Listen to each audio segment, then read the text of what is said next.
Like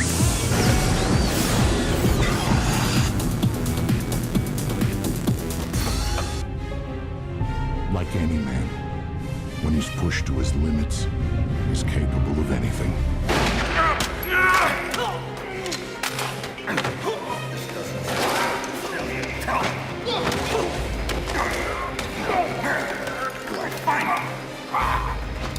In the last couple of years, we've been working really hard, obviously. No, I mean, the idea was really to build on the strengths and really to focus on what Splinter Cell was, right? So what we've done is we've really taken what the pillars of Splinter Cell, stealth, the gadgets, the shadows, and really like tried to push it to the next level. So you saw what we're doing with the stealth jar now. Instead of making it, forcing you to be slow and making it passive, we really want to flip that inside out and really make it more active, more fluid for players. One of the easy examples is the way we treat night vision, right?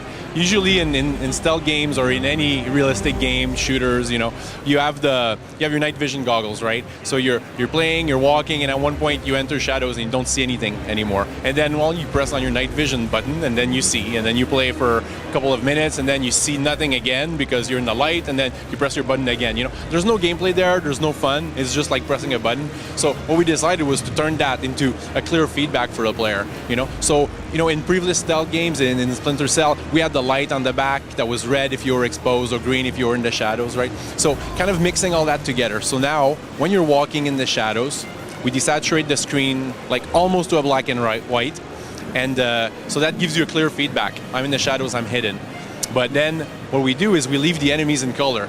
So as soon as Sam is in the shadows, he becomes the ultimate predator. He can take, really see well his enemies. So that's super interesting.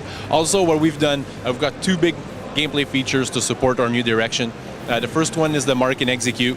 Mark and Execute is super interesting because it really allows you to feel like Sam Fisher. Like every movie you watch, or 24 with Jack Bauer, there's that scene where the hero is, he's got his suppressed gun in his hands and he's looking at a window and he's checking the enemies out, and then he takes a deep breath and then he storms in and super fast, right? And that's the Mark and Execute. That's what we wanted the players to feel, right? So what we do is when you're walking, when you're stealth, you can mark enemies. You can also mark lights, traps, explosives, and then you mark them. And then once you're ready, you get into position, you wait for the good timing, and then you press your execute button and Sam executes. So it's super fast, it's dynamic. It's also, allowing you to be active while you're stealth.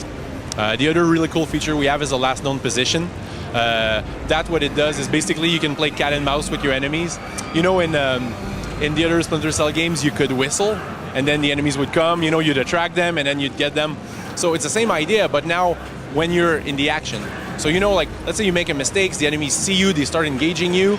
Well, of course, if you're good and you want, you can take cover and engage them. But if you feel overwhelmed, you just have to break the line of sight. You enter the shadows, you climb up a pipe, you jump out of a window, and then as soon as you break line of sight, we automatically display the silhouette of Sam where the enemies saw you last, right? And then, first of all, that tells the player, good job, they lost you. They're gonna go into search mode, but it also tells the player, they're coming here, they're coming over that. So you can totally use that to play with them and to flank them. So it's really interesting. We're not allowed to say anything except that we've got multiplayer. The guys before I got on the plane, they talked to me about half an hour of all the things I couldn't say, and multiplayer was the first one on the list. But we've got multiplayer. Obviously, you look at the last known position and the Mark and Execute, and the athletic moves, the way Sam moves now, a lot faster, more fluid. Multiplayer is going to be interesting.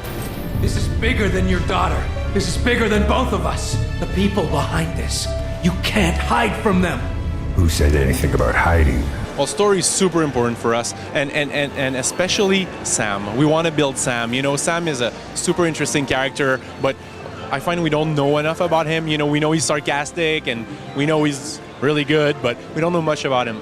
So in Conviction, we really want to build on that. That's why, the story begins with him looking for the killer of his daughter. And what we want to do, and that's super important for me and for the guys on the team, it's to keep the player immersed in the game as much as possible, right? We make, our medium is interactive. We don't make cinematics. I don't want you to play, Conviction and play for 5 minutes and watch for half an hour. Some other games do that, they do it great, but that's not what we want to do. We're about interactivity. So we're building a lot of different things to support that. The interrogation gameplay is a great example of that. You know, there's no challenge in the interrogation gameplay at the beginning of the game. You know, we're gonna have some twists on that later, but you know, it's just about you know, bashing guys, getting information, making the story move forward. After that, I mean, we've got the projected objectives in the environment, right? Projected on the environment, projected movies also. So that's super interesting because, you know, you can be bashing a guy and he's telling you, oh, you know, it's Coben that killed your daughter. And then when the guy answers that, instead of just getting, you know, him talking, we can totally project in the environment who Coben is. And we can, you know, add this extra layer of storytelling. So that's super interesting. The objective of text that we do, the projected text that we do are really interesting also because they kind of talk to the player on two layers. You know, the first one, obviously the text means something, right? You know, but the other part that's really interesting is that where we place them in the environment, we use them as attractors for players, right? As 3D waypoints, right? So we can totally have fun with that.